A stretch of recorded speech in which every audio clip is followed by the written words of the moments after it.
Hello everyone, this is Yeeflex and welcome back to another Yeeflex Outdoors video.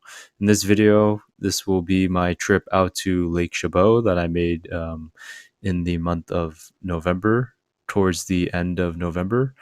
And on this trip, basically, this was my first trip out to Lake Chabot. I had never been to this lake, even though it's a local lake near to me. And on this trip, I went with a coworker and his daughter. Initially, we kind of planned this trip out of the whim because he said he was a fisherman and he used to fish a lot in the past, and he used to go to Lake Chabot. So I just kind of took his word for it, and he was a local guy that knew the lake, and I wanted to at least try Lake Chabot in terms of fishing there once.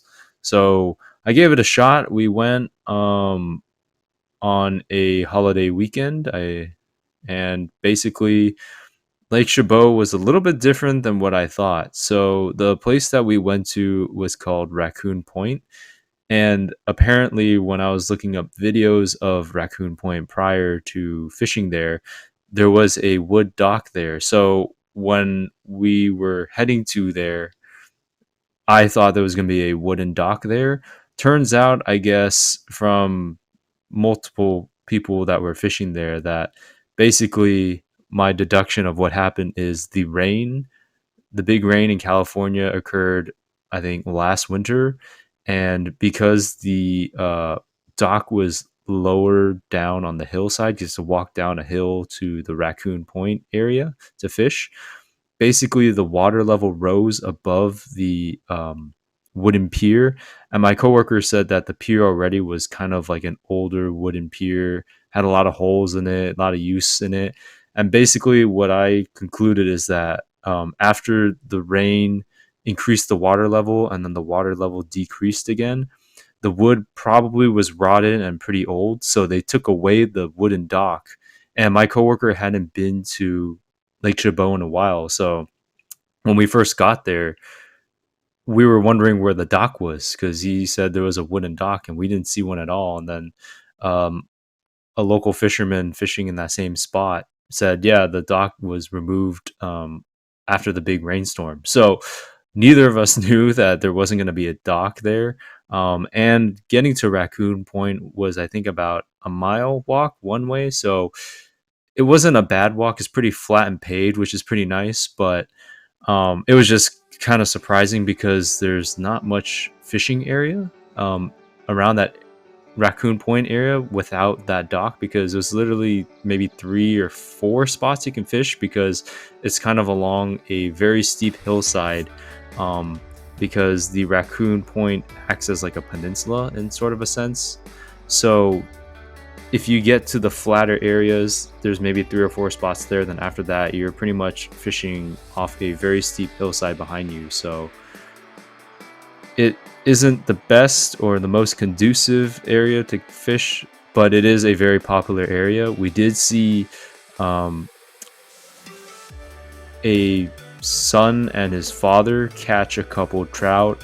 This gentleman who was there before us as well, who was in kind of one of the better spots, I think he caught about 3 trout that day. And then we saw a couple groups of people come in later after my coworker and I went to Lake Chabot, and they caught 1 each. But the fishing was pretty slow, so to speak. And they did plant trout, I think, 2 weeks prior to when we went on this fishing trip. And so there were trout in there, but what I realized is that there's a lot of algae spores, and there was a warning for blue-green algae, which is basically this algae that grows in the water when there isn't really enough circulating water. It's more like stagnant water, and there's a lot of algae that grows, and it's an algal bloom that if you're not careful cleaning the fish pretty well, you can get sick off of it. Granted, if you're like eating the fish guts, which normally most people don't do, some people might, but you can get sick off of that. Or if you don't wash the fish off well, you can get sick off eating that fish if you don't cook it pretty thoroughly and wash it like really well, because they don't advise children and or even adults and dogs to swim in that water, because if you drink a lot of that water or enough that enough gets into your system, you can get pretty sick off that algae. And that was the first thing I noticed getting to that spot was once I looked in the water, you could see like the algae spores everywhere. And to me, that was a little bit of a turnoff, to be quite honest, because at San Pablo, the water does not seem that full of blue green algae, so it seems a little cleaner, that water at San Pablo. And Chabot just seemed a little more, not dirty, but just like you have to be a little more wary of fish coming out of there, at least for me. Like I was a little more wary of if we were to catch anything, like if I really wanted to eat that fish or if I would just kind of give that fish away for someone else to eat. So that was one of the main things of this trip. It was pretty cold out there. It was sunny, but the wind was pretty strong when we got to that Raccoon Point area, and it kind of died out through the day, but it still was pretty cold if you weren't in the sun. Like we had to get into the sun to stay warm. And I think the highlight of the trip, since my coworker and I didn't get any bites through this trip, the highlight was literally seeing this kind of, I want to say like a 4 or 5 inch crawdad just in the shallows, just walking about.